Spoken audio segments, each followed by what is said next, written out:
Assalamualaikum warahmatullahi wabarakatuh. Nama saya Agus Hasanuddin. Saya sekarang penitipan sepeda motor. Dulu di sini sebagai kos-kosan karena tidak berkembang dan ada satu peluang yaitu penitipan motor tahun 2013.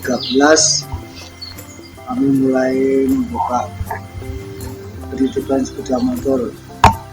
Dan dulu di sini untuk tempat kos putra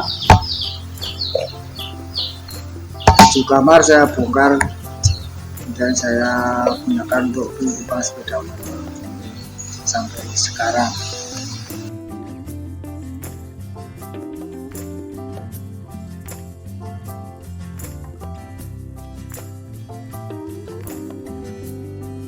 Kesan mulai tahun 2003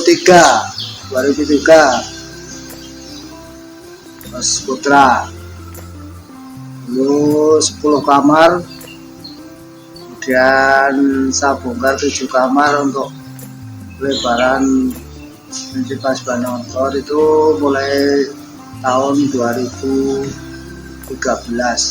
Lalu pembongkarannya bertahap-tahap dari tahun berapa ya, 2015 bertahap-tahap dan sampai sekarang nggak bongkar.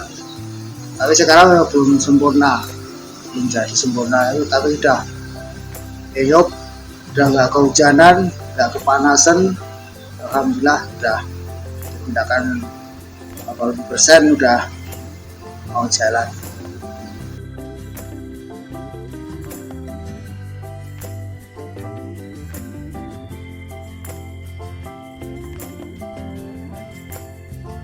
Apa sih bahaya ya sekarang kan untuk penitipan motor itu kan istilahnya cuma memanfaatkan lahan, nggak begitu modal, nggak begitu banyak ya, resiko tetap ada resiko, tapi alhamdulillah sampai sekarang aman-aman saja dan mudah-mudahan selamanya akan aman, tidak ada kecurian.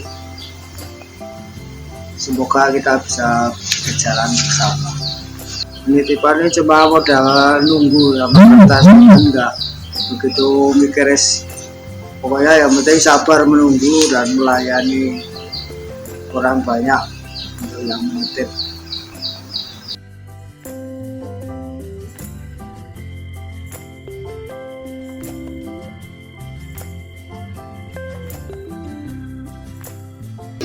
Oh, kalau dulu ya rata-rata ya 40 motor sampai 50 motor per hari sebelum ada corona ini.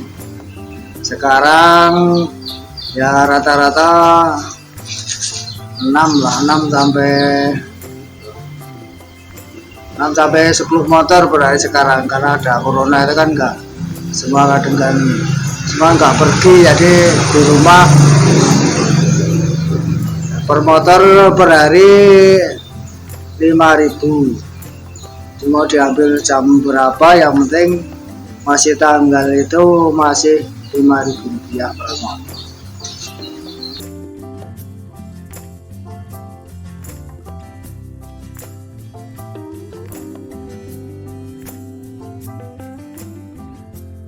Ya suka-sukanya ada banyak teman, banyak kenalan, bahkan yang menitip di sini ya sudah kayak keluarga.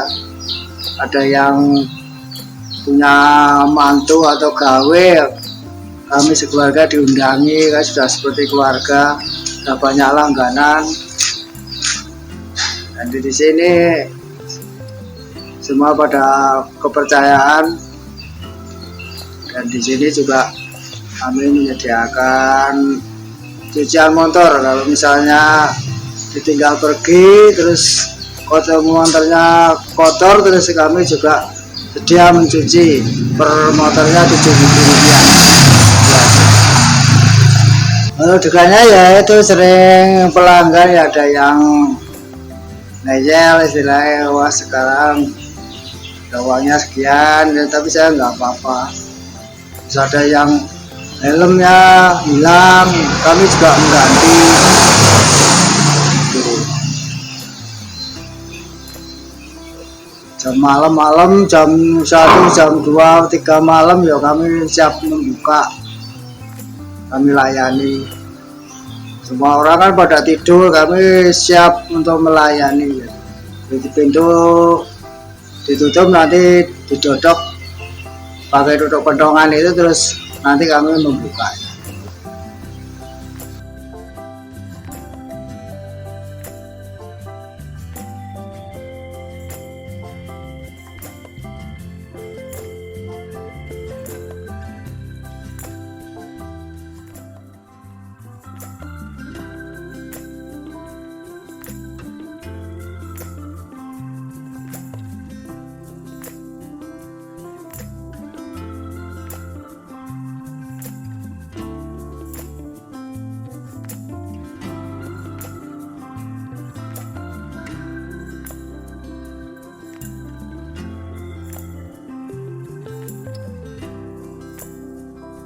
Ya itu sekarang ini baru mulai program mau memperlebar usaha.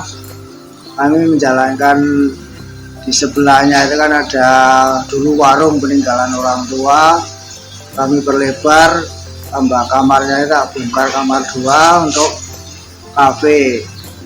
Tapi sekarang belum berkembang karena ini ada corona itu. Ya dulu sempat rame kafenya, tapi sekarang karena ada corona kami membatasi untuk perkembangan kafe itu.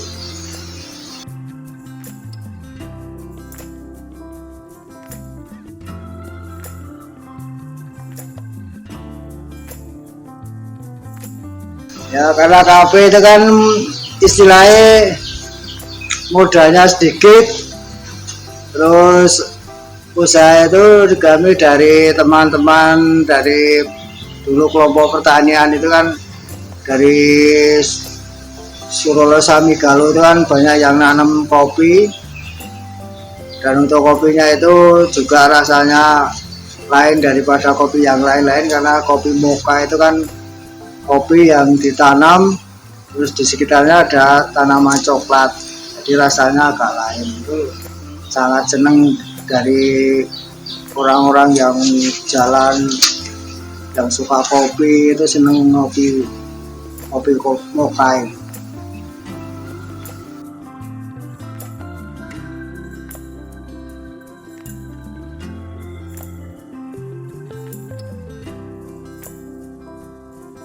Ya. Oke. Untuk suka dukanya kafe, untuk kesukaannya kafe itu karena sebagai penambahan usaha, saya suka karena hampir setiap hari itu selalu dikunjungi, karena kebetulan kafe tersebut selain sebagai tempat ngafe, di situ juga untuk tempat nongkrong dan belajar bahasa Inggris, karena saya sendiri melayani kursus bahasa Inggris untuk jadi calon pemandu wisata. Nah, jadi kafe tersebut saya jadikan sarana untuk nongkrong, ngafe dan belajar juga. Nah, kebetulan kemarin kesukaannya karena di situ juga menjadi base camp atau sentra konsultasi UMKM Sepulon Progo. Kebetulan juga ada di sini karena saya juga sebagai konsultan UMKM. Nah, di situ kafe tersebut juga hampir setiap hari digunakan untuk pertemuan-pertemuan untuk membahas tentang bisnis dan usaha-usaha yang berkaitan dengan UMKM. Itu sukanya.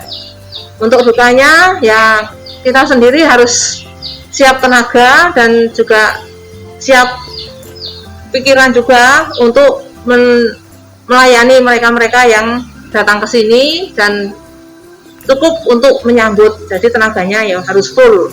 Itu yang harus kita siapkan.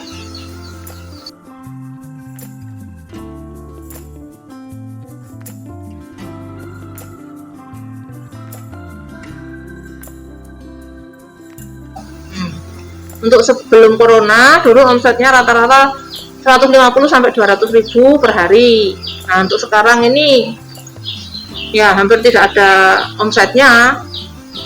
Cuma karena masih menjalankan sistem online, jadi omset per hari untuk online-nya rata-rata 50.000.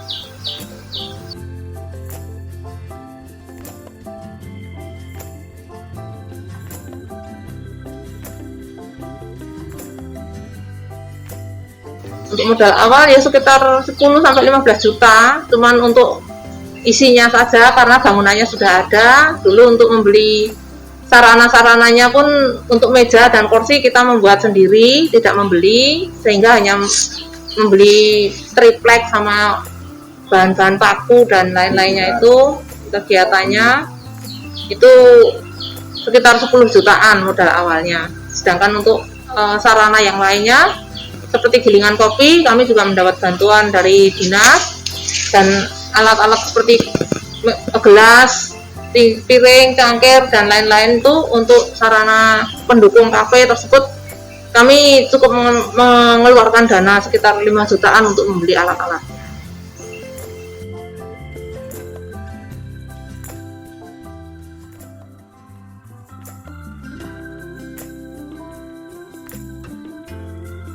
Pesan-pesan untuk saudara-saudara yang belum bisa, jangan takut untuk berusaha. Berusahalah sekemampuan dan apa yang menjadi hobi saudara-saudara sekalian. Jadi jangan karena kamu tidak bisa, jangan merasa nggak bisa. Semuanya bisa. Apa yang penting kita berjalan dan berjalan. Untuk usaha mulai dari nol pun bisa berjalan. Dengan kerja keras, jangan sampai mendengar omongan orang terus kita jatuh mundur. Tidak usah. Yang penting kita senang bekerja dan berusaha menjadi hobi yang menghasilkan. Ya, kalau untuk saya, untuk saat ini mengingat karena adanya pandemi corona, kita harus pandai-pandai membaca peluang bisnis yang ada. Apa peluang bisnis yang ada? Selama kita mampu dan bisa, harus kita lakukan. Dan untuk saat ini dengan adanya corona, kita tidak perlu takut untuk selalu berusaha, asalkan kita memenuhi dengan peraturan yang ada untuk selalu menggunakan alat pelindung diri. Kita tetap bisa berusaha sesuai dengan kemampuan kita, sesuai dengan usaha yang kita lakukan, tetap berusaha walaupun semuanya itu nanti Tuhan yang akan memberikan rezeki untuk kita. Kita tetap berusaha. Ya, kalau untuk tambahnya, untuk teman-teman yang saat ini belum mengenal UMKM Kulon Progo, kalau ingin berusaha dan mulai dari nol, silakan datang ke My Cafe. Di sini nanti akan banyak informasi-informasi tentang usaha yang bisa panjenengan lakukan, dan nanti kami akan membantu semampu kami untuk membantu mengembangkan usaha apa saja yang teman-teman lakukan. Karena di sini saya juga sebagai konsultan UMKM, dan kebetulan saya di sini juga sedang sebagai usaha UMKM untuk berkembang bersama. Mari kita berkembang bersama untuk usaha yang kita lakukan saat ini secara bersama-sama. Mari kita bersama untuk tetap berusaha.